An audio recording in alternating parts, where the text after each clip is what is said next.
எம்ஜிஆரின் அன்பேவாவிலிருந்து ஒரு தகவல் துளை. ஏவிஎம் நிறுவனம் முதலாக ஒரு வண்ணத்தில் படம் உருவாக்க திட்டமிடுகிறார்கள். அந்த படத்தில் எம்ஜிஆரை நடிக்க வைக்க வேண்டும் என்று ஆசை கொள்கிறார்கள். ஆக ஏவிஎம் நிறுவனம் முதலாக தயாரித்த ஈஸ்ட்மன் கலர் சித்திரம், அந்த வண்ணப்படத்தின் நாயகன் எம்ஜிஆர். ஏவிஎம் எம்ஜிஆர் இணைப்பினில் முதல் படமும் இதுதான், நிறைவு படமும் இதுதான்.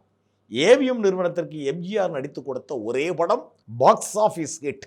அவர்கள் படங்களில் மிக அதிகபட்ச வசூலை வாரி குவித்த படம் ஏவிஎம்மின் எம்ஜிஆரின் அன்பேவா. 1966 அந்த வருஷத்தில் எம்ஜிஆருக்கு அன்பேவா படம் சார்பாக பேசப்பட்ட தொகை எவ்வளவு தெரியுமா? 3 லட்சம் ரூபாய். 3 லட்சம் ரூபாய் எம்ஜிஆர் அதுவரை வாங்காத அளவு, இதுதான் அதிகபட்ச தொகை. இந்த படத்தை 1966 பொங்கல் திருநாளில் ரிலீஸ் பண்ணியே ஆகணும்னு ஏவி மெய்யப்பன் செட்டியார் எம்ஜிஆர்ட்ட கூட கொஞ்சம் டேட்ஸ் கேட்குறாரு. அதுக்காக கூட 25,000 ரூபாயும் கொடுக்குறாரு. ஆக 3,25,000 ரூபாய் எம்ஜிஆர் பெற்ற தொகை அன்பேவாவுக்கு. இந்த படம் எவ்வளவுக்கு விற்கப்பட்டது தெரியுமா? 33 லட்சம் ரூபாய்க்கு விற்கப்பட்டது. தமிழ் திரை உலகிலே இந்த அளவிற்கு ஒரு படம் விற்பனையானது இதுவே முதல் முறை. அதுவரை 33 லட்சம் ரூபாய்க்கு எந்த படமும் விற்கவில்லை.